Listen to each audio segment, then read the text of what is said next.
Assalamualaikum warahmatullahi wabarakatuh. Alhamdulillahirrahmanirrahim. Yang terhormat kepada Abi Hanif selaku Direktur Pesantren Supercamp La Roibani Fida serta Umi Ida selaku pengasuh Pondok Pesantren Supercamp La Roibani Fida serta jajaran pengurus yang saya hormati, dan tak lupa kawan-kawan yang saya sayangi dan saya banggakan dan keluarga saya di rumah.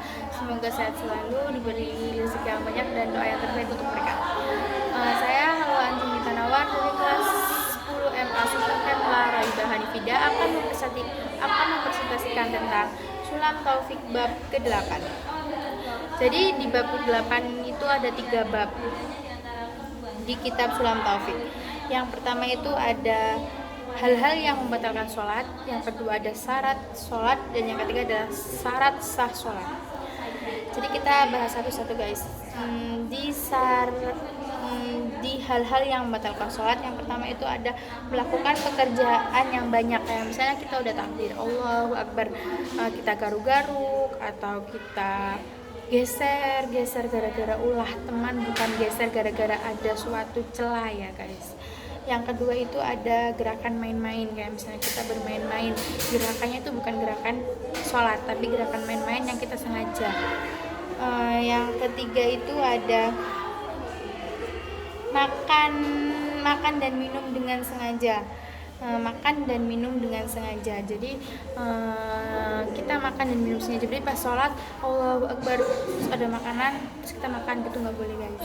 Terus yang keempat itu ada berbicara, kayak misalnya kita udah takbir, kita udah baca Al-Fatihah, surat pendek, kita malah ngobrol sama teman sebelahnya, itu nggak boleh.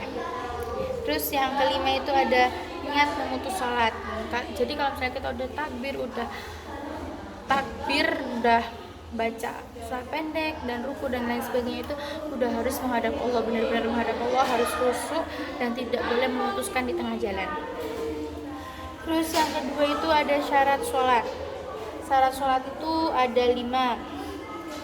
Yang pertama itu menghadap kiblat. Jadi kalau misalnya sholat itu harus menghadap kiblat. Kiblatnya umat muslim kan Ka'bah.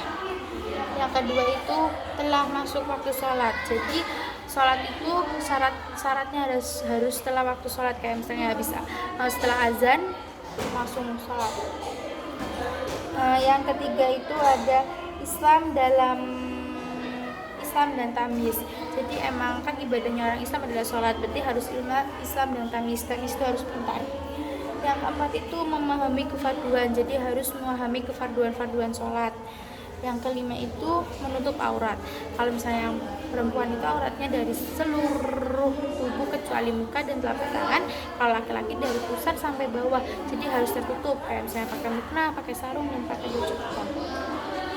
Yang di bab 8 di bab ketiga itu ada syarat sah. Kalau ada syarat sholat juga ada syarat sahnya sholat. Syarat sahnya sholat itu ada 4. Yang pertama itu bertujuan hanya kepada Allah, berarti niat sholat itu hanya untuk lillahi ta'ala, kan hanya untuk Allah. Terus yang kedua itu keadaannya semuanya halal, kayak misalnya baju yang kita pakai, sajadah, mukna, dan tempatnya itu halal.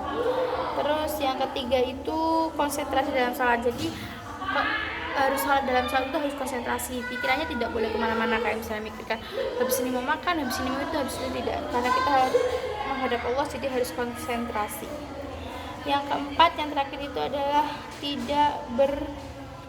tidak berbangga pada sholatnya. Jadi tidak berbangga pada sholatnya, kita itu beribadah kan menghadap Tuhan kita, jadi kita itu harus menghala aku sholat, tidak boleh seperti itu. Jadi kita harus khusyuk, tidak boleh berbangga-bangga pada sholat. Oke, sekian dari presentasi dari saya. Mohon maaf apabila ada salah kata atau salah ucap. Terima kasih. Wassalamualaikum warahmatullahi wabarakatuh.